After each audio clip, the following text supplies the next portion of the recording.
yeah, it's about the vice president because obviously he or she is part of the executive branch and that's the one that we're in. So it's important to at least know about the vice president.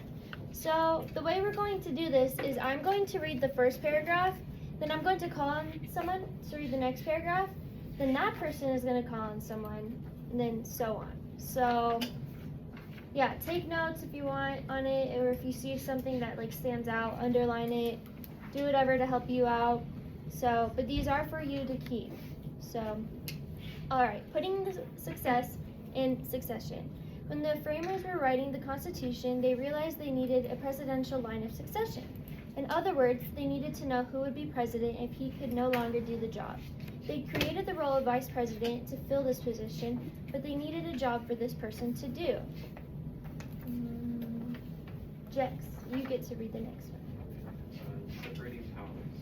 The framers decided to make the vice president the president of the Senate and assign them the job of overseeing Senate meetings. But not everyone was happy with this idea. Should a leader from the executive branch really do the legislative branch too? Wouldn't this go against the idea of separating the power each branch would have? In the end, they agreed that the vice president would be the president of the Senate, but wouldn't be given a vote in the Senate unless he was to break a tie. Now you pick someone. Good job today. The vice president's role has grown a lot since our founding. They serve as the president of the Senate, they count electoral ballots, and step into the presidency if they'll perform their duties. But the Constitution doesn't give the vice president any other powers.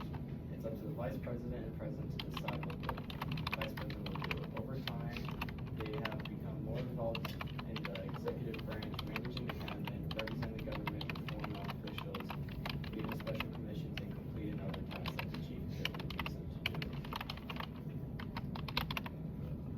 Luis. Voting for vice president. The vice president didn't always campaign with the president. In fact, when our country first began, all candidates just ran for the president. The person with the most votes became president, and the one in second place became the vice president. Can you imagine two people who campaigned against each other working together for 4 years? It didn't go so well in 1804. The 12th Amendment changed how we vote for vice president. Members of the Electoral College now cast a vote for president and a vote for vice president, making the vice president an important part of the presidential candidate's campaign.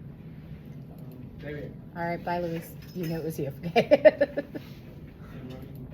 mate should be. It can help the president's campaign to find a vice president running mate who can help attract more voters.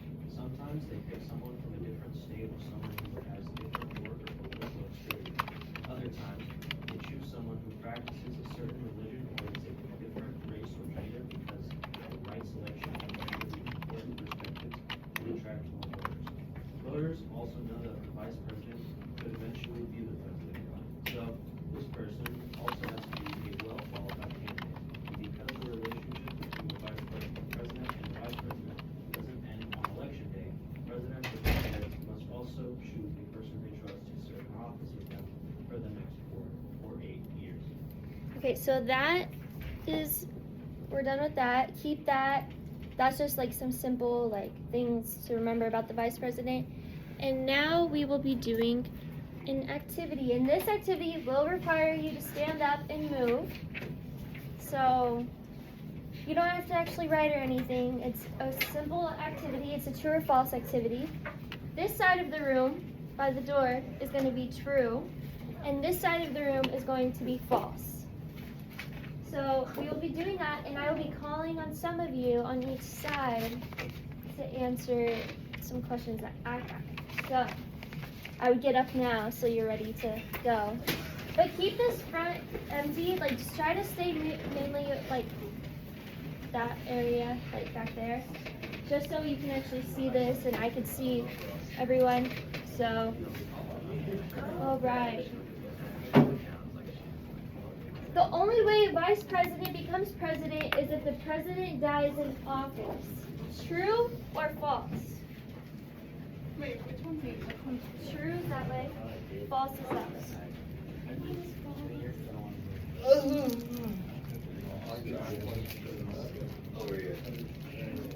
Are you guys true? Yeah. Chase, you're true? Sure. Okay.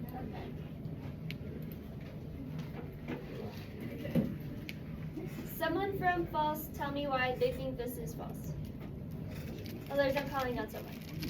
Yeah? They could be from office or replaced because something occurred within their term, or Right. they fell ill. Mm-hmm. Something like death, right? No, like ill, Like like death. unable to work. Ill. Like death. No. Like There's under illnesses. surgery. I'm just playing, man. I'm so Why sorry. do you think it's true then?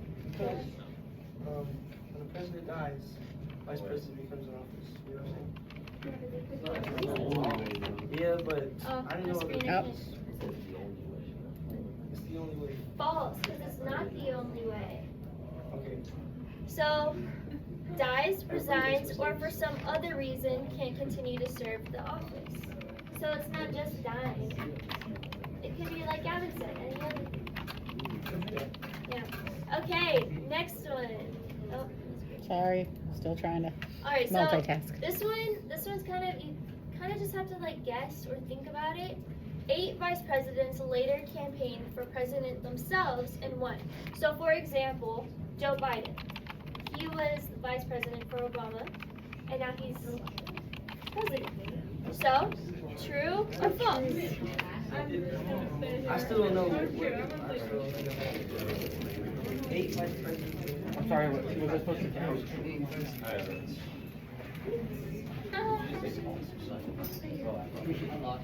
You guys are saying false? I'm just guessing, I don't know.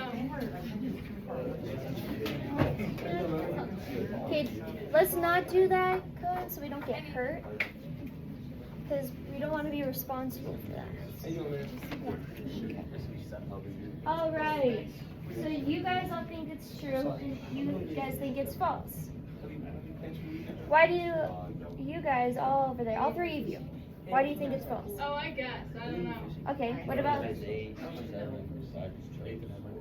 so you just said because you think it could be less or more? Okay. Now, what about one of you guys? Why true? So you just all guess? Okay.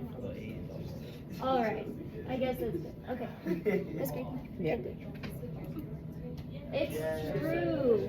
Because a lot of the vice presidents. What are you laughing at? Guys, stop talking, please. So some of the vice presidents use the position as a political stepping stone. So they'll use their position as vice president to be like, look, I could do this, so now I want to be president. I already know the situation, so I could be president. Is that good? Sorry. Seriously, you need to stop talking. My fault. Okay. The next one. The Constitution says that this one's very similar to one we already did, but look at the wording. The Constitution says that the vice president becomes the president of the United States if the president dies in office, but the Constitution says. Constitution or amendment to the Constitution. Once you amend the Constitution, it is part of the Constitution. So true or false? Oh, it's true. Because that's true. Does this include? That's true. I had to look it up. What?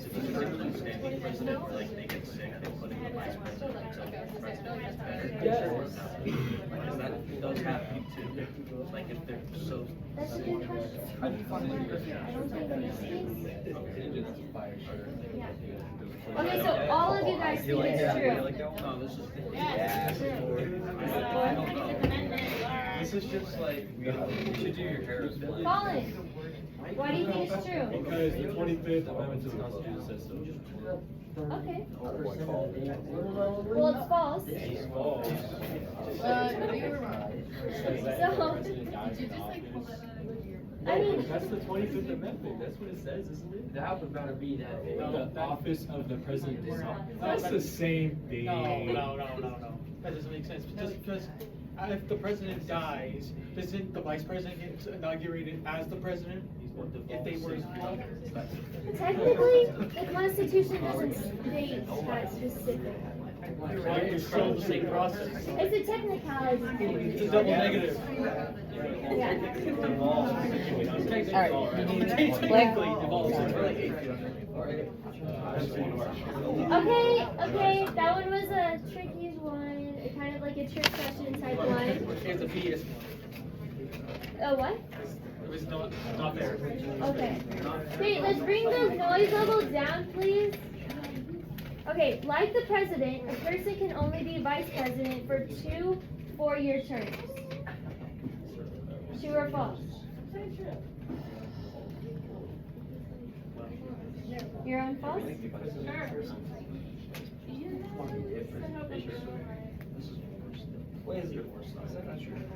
You guys are false as well? Okay, so 3 people are false. You guys are okay. False. Only 3 people got it right. There are no technical term limits. Okay, guys, I'm really tired of having to speak over you. Like, I'm really tired of it. So there's no term limits for serving as vice president. However, no one has served the office for more than 8 years. So it's kind of like, it's not necessarily stated that there can be more terms, but no one actually has. So, but it's false. So you guys got it right. Okay. If the vice president can no longer serve in that office, they must be replaced. So you guys are all going to true? What?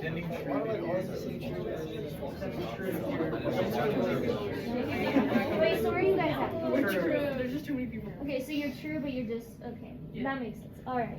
So you guys are all true then. And you're right. You guys are all right. Yeah. See, Colin, this is where the 25th Amendment. Before the ratification of the 25th Amendment, there was no rule about this.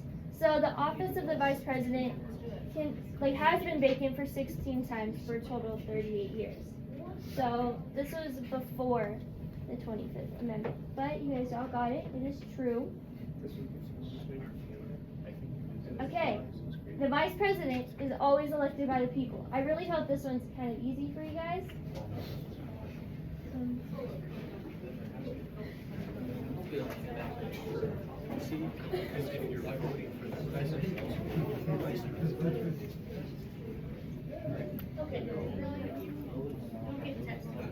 Where are you guys at? You're true? Still? What about true? You guys are still in true? So why do you say true? Is it like when you're voting for the president, you're in turn voting for the vice president at the same time? Yes. Because if you're voting for the president, then that means you support Yeah, technically. who his vice president is too.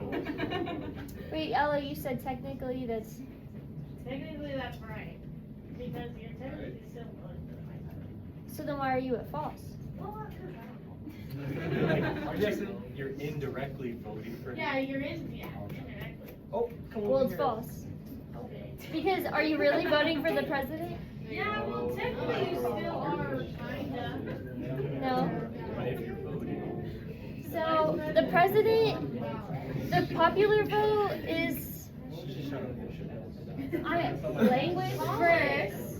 And second of all, no, the electoral college is what votes for the president. so you could say you're not voting for the president. But this isn't about the president. But you can also say that too if you say it's not. If you're not. It is a trick question, Ella. Well, now you know, it is false. So you guys are right. Stop touching each other. You are not in kindergarten. Oh wait, I didn't even go over this one. Okay, the vice president's role as president of the Senate is entirely ceremonial. We talked about this in the last unit. The vice president is the president of the Senate, right? Is it ceremonial or do they actually do things? Well, they Are you guys still in true? You didn't have to read the question, she read it to you. Like it's just a title. It's just a title. Like they don't actually do anything. No, that's gonna be false. They're like placeholders. So you're going to true?